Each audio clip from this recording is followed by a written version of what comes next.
On ouvre à présent notre page football avec sans doute les quarts de finale les plus relevés de l'histoire de la CAN. Les plus grandes nations du football africain sont en effet au rendez-vous. Maroc 2025, c'est avec Amal Laoui.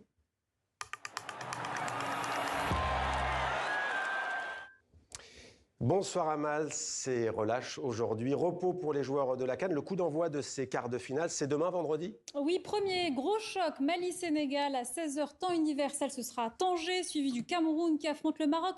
Pays hôte sous pression, ce sera à 19h à Rabat. Et samedi, la suite, l'Algérie de Riyad Mahrez joue contre le Nigeria de Victor Osimhen, samedi 16h à Marrakech. Et puis Égypte-Côte d'Ivoire, ce sera à 19h à Agadir. Alors sur le plan sportif, c'est une très belle compétition cette année à Amal, mais il y a cette face sombre. Ce soir, on s'intéresse au lien entre la politique et le football sur le continent. Oui, souvenez-vous, il y a quelques jours après l'élimination du Gabon, le ministre des Sports gabonais a décidé de suspendre son équipe nationale et de dissoudre le staff technique. Ces liens étroits entre politique et football ne datent pas d'hier, comme nous l'explique Antoine Delpierre. Le Gabon a-t-il encore une équipe nationale? Non, tout du moins d'après le gouvernement. Le parcours des Panthères, 3 défaites en 3 matchs et une élimination au premier tour de la CAN 2025 a été visiblement mal vécu au plus haut sommet de l'État. À tel point que les autorités politiques du pays ont décidé de sanctionner l'équipe technique et les joueurs. Compte tenu de la prestation déshonorante des Panthères, le gouvernement décide de la dissolution du staff technique, de la suspension de l'équipe nationale jusqu'à nouvel ordre, de la mise à l'écart des joueurs Bruno Ekwelemanga et Pierre-Emerick Aubameyang. Une intervention directe du gouvernement gabonais qui rappelle combien le sort des sélections nationales peuvent contrarier les plus hautes sphères du pouvoir et devenir un enjeu politique. 1974, Allemagne, celle de l'Ouest, la RFA. Cette année-là, le Zaïre de Joseph Désiré Mobutu est la première nation d'Afrique subsaharienne à participer à un mondial. Pour celui qui a pris le pouvoir près de 10 ans plus tôt, après un coup d'État, l'histoire qu'il entend écrire commence bien. Les Léopards sont alors champions d'Afrique pour la 2e fois et il s'en sert de vitrine pour afficher sa réussite. Pour le dictateur Mobutu, d'avoir ces léopards au mondial, pour lui, c'est l'extase totale. Enfin, il va pouvoir montrer à son peuple asservi qu'il est un grand dirigeant parce qu'il a une très belle équipe. Problème, à l'époque, les joueurs qui ne touchent pas de salaire fixe sont révoltés. Une fois de plus, les primes qui leur étaient promises ne leur sont pas versées. Les léopards vont décider de faire la grève du jeu. Le gardien va faire la grève des arrêts. Et ils vont jouer le plus lentement possible. Ce qui fait qu'ils vont prendre l'une des plus belles tôles de l'histoire du mondial, avec un beau 9-0 contre la Yougoslavie. Lorsqu'ils vont rentrer au pays, ils seront victimes d'une répression redoutable de la part de Mobutu et de ses sbires. Si bien qu'il y a Molomba qui finira, après avoir échappé à un meurtre et avoir perdu son fils tué par les hommes de Mobutu, qui finira par s'exiler en Afrique du Sud comme un SDF, mais au moins il aura sauvé sa peau. En 2000, le retour au pays ne sera pas moins traumatisant pour les éléphants ivoiriens, éliminés dès le premier tour de la CAN. À ceux qui ont osé le décevoir, Robert Guéhi, le putschiste au pouvoir depuis son coup d'État quelques semaines plus tôt, réserve une surprise.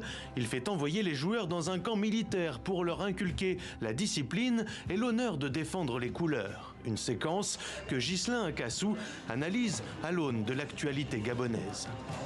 Le président Guéhi Robert qui s'occupait de la transaction avec son idée militaire et il a voulu prendre des sanctions contre nous, mais le football, et il y a l'ingérence aussi de la politique dans le football que la FIFA ne tolère pas. Je pense que les différents gouvernements doivent plutôt aider au développement du sport pour le bien-être de la jeunesse au lieu de s'ingérer dans certaines décisions parce que chaque pays a une fédération avec laquelle elle peut prendre quand même des décisions ou un ministère qui travaille en harmonie avec la fédération pour prendre des décisions adéquates. Les lois de la FIFA sont pourtant claires concernant les associations de football de chaque pays qui doivent diriger leurs affaires en toute indépendance afin d'éviter toute forme d'interférence politique.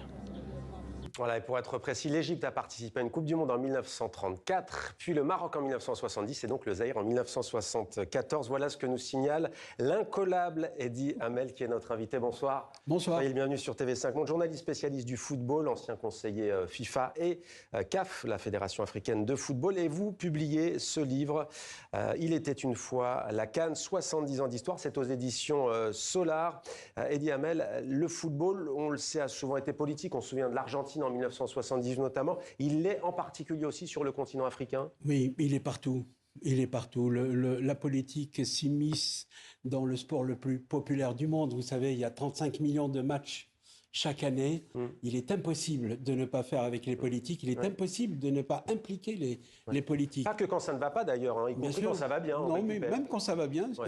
C'est d'ailleurs surtout quand ça va bien qu'on s'immisce pour se faire voir, pour se faire élire, pour gagner l'estime des populations immenses de partout sur tous les continents, pas seulement l'Afrique. Ça vous choque quand même ce qui se passe en Tunisie, au Gabon?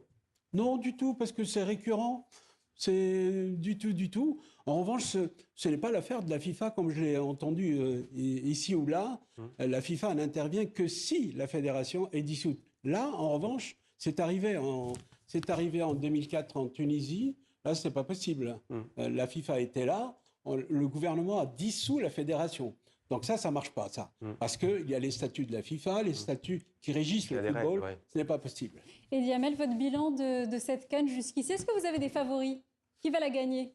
Alors, je suis très mauvais en pronostic. Néanmoins, ce que j'ai vu après 44 matchs me désole et me rassure en même temps. Alors, me désole parce que la CAN en plein hiver, ça c'est du jamais vu, c'est inacceptable, inacceptable. Ce n'est pas une saison pour pratiquer le football sur le continent africain. Sous la pluie, des trompes d'eau, sous des vents glaciaux. Mais sur le plan sportif, sur le plan sportif, oui, il y a des équipes comme le Nigeria qui paraissent extraordinairement intouchables quasiment. C'est la meilleure attaque avec 8 buts. La meilleure défense, c'est l'Algérie avec 1 but.